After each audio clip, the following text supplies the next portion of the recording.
45 दिन पर भी आसुनी आपणकर सहारा टंका बस फॉलो करंतु एई सबु सहज स्टेप। सहारा टंका फेरस्त पाई पोर्टाल ले आवेदन करिसंती किंतु एबे पर्यंत आपणक निज टंका फेरस्त पाई नाहंती। जदि आपणक सह एपरी परिस्थिति किछि घटिछि तबे कोन कोन करिवे ताहा जाने पूर्वरु आम चैनल को सब्सक्राइब लाइक एवं शेयर करि दियंतु।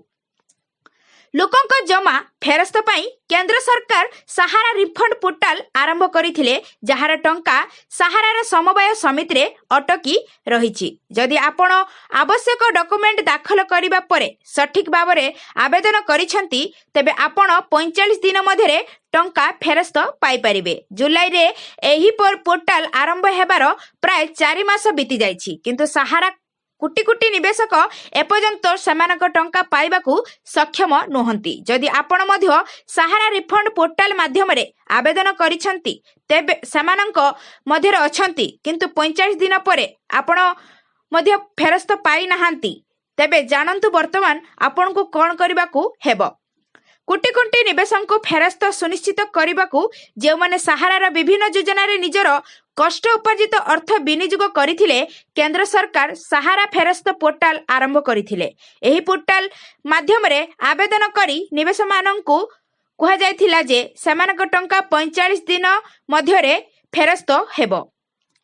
सेमाने शीघ्र फेरस्त पाइबे बुली सरकार आश्वासन मध्य देइछंती। फेरस्तर प्रथम पर्याय रे आवेदन करिथिबा समस्त निवेशक वर्तमान पर्यंत प्रत्येकंकु केवल 10,000 टंका फेरस्त करूछंती। एपरी परिस्थिति रे अनेक निवेशक अछंती जो माने 45 दिनर आवेदन परे मध्य फेरस्त पाई नाहंती। जदि आपण मध्य एही परी निवेशक माननक मध्यरु जणे तेबे चिंता करंतु नाही। एही परी निवेशक माननकु पुनर्बार फेरस्त पाई आवेदन करिबाकू पड़िबो। पूर्व परी समान ढंगरे आपणकू पुनर्बार आवेदन करिबाकू पड़िबो। फेरस्त पाई आवेदन करिबा बेले निश्चित करंतु जे समस्त सूचना सठिक भाबरे पूर्ण होईछि कि नाही। जदि किछि भूल अछि आपणकर आवेदन प्रत्याख्यान होई पारे। आपण वर्तमान सहारा रिफंड पोर्टाल माध्यम रे 19,999 टंका पर्यंत फेरस्त दाबी करि परिबे।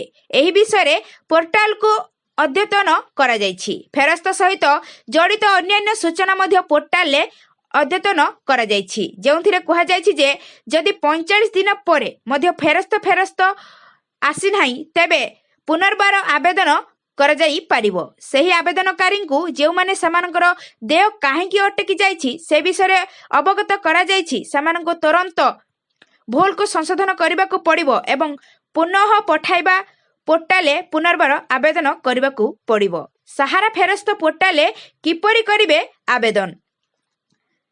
सहारा रे अटकी रहिथिबा टंका फेरस्त पाई आपनकू सहारा रिफंड पोर्टाल आवेदन करने को पड़िबो। पोर्टाले पंजीकरण करने को पड़िबो। आपनकर आधार नंबर रो शेष 4 अंक एवं एहा सहित संयुक्त मोबाइल नंबर प्रवेश करी दाखल करंतु। मोबाइल नंबर रो प्राप्त ओटीपी सहित जांच करंतु। एहा परे तुमे एक फॉर्म पाइबो। एहा को डाउनलोड करो। फॉर्म रे आवश्यक समस्त सूचना सठिक भाबरे पूरण करिबा परे एहा को स्कैन करंतु एवं अपलोड करंतु। सहारा रे विनियोगर सदस्यता संख्या रसीद अपलोड करिबो। जदि समस्त सूचना सठिक भाबे मिलिबो तेबे 45 दिन मध्यरे आपणको टंका फेरस्त पाइजिबे।